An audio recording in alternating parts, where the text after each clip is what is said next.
look at LAX, and most of the heavy rain is peeling out of there. Some scattered pockets of light rain are still lagging in behind it, but the heaviest slug of rain has now peeled through downtown LA, and it's working its way over to the east. But that being said, we still have the flash flood warning in effect for downtown Long Beach as well. Look at the batch of rain as it heads right out of the Pacific now through Glendora into 215. The 215 right there, I-10. All those regions just covered up with very heavy rain, and that's going to be the case for at least the next couple of hours. But it is on the move, and you can see the yellow shaded areas right there. Those are the regions where we're seeing rainfall rates of about 3/4 of an inch to an inch per hour. And you zero into the area, I-10 again covered up. We've got the flash flood warnings in effect. We've seen plenty of rain over the last several hours. It will continue for the next hour or so, and then everything slides over to the east. And then finally, by later this afternoon, things begin to dry out, but all that energy is going to be on the move, and it's going to move out to the east. So pull that picture out again, and you see right around Santa Ana, you guys are getting it up through Riverside, getting inland a little bit farther, and you can see where it's getting itself from. This area of low pressure, it's right there in the upper levels. This thing swings in, Craig, across the lower parts, and then finally it checks out. But we've seen the damage almost done with all that heavy rain. And it took some time to get it out of here, right? And a good point and a good reminder, as you mentioned, Bob, you're talking about those flash flood warnings in place. Even if the rain's passed through, that rain is still taking its time to get out of the area. So it's going to take some time before we see that come to an end.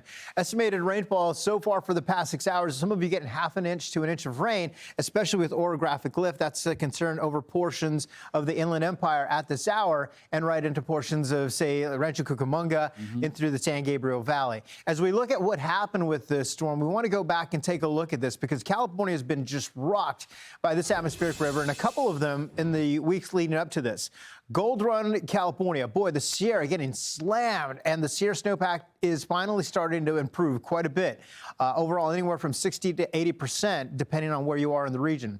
We need a little bit more, though. Berkeley, California, that video coming in there. Saw that on social media yesterday where the rain was just coming down hard in the portions of the Bay Area there in Berkeley. And then down through Ventura County, they were working hard to redirect a lot of the water away from homes as quickly as they could. But, of course, look at this street there.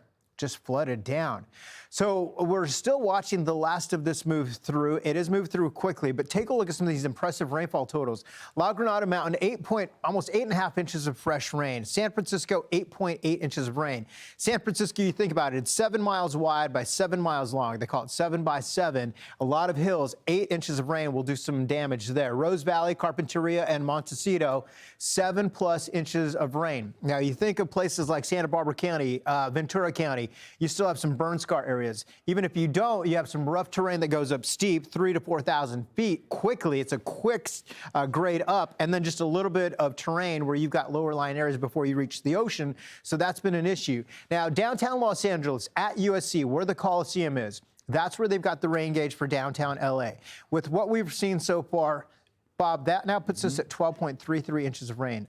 I bet we get close to breaking that all-time record for the amount of rain. Really, I want to see how much rain they picked up this morning with that round. Yep. Craig, it looked like it really brushed through, and it was heavy. I mean, it prompted a flash flood warning for Ventura and also L.A. County. And when that happens, you know that the rain's been coming down. So you take it back the last 3 hours, this is an extremely heavy slug of rain. And at this point, it appears to me that we've seen probably maybe an inch worth of rainfall, and luckily it's been moving quickly, but we're going to see this rain continue and more scattered pockets of rain out there for the day. But the flood watches are still in effect, too.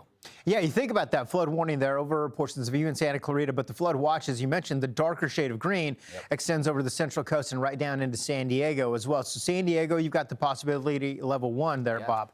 I'm watching it right there. It's pretty amazing to watch this rain come in. We knew it was going to be heavy. This is the last shot of it. You start to dry out again for the next several days, but all that energy, Craig, is moving up to the north and to the east. And look at the amount of snowfall that dropped in the Sierra there, Bob. I was telling you what, the snowpack's doing a lot better already.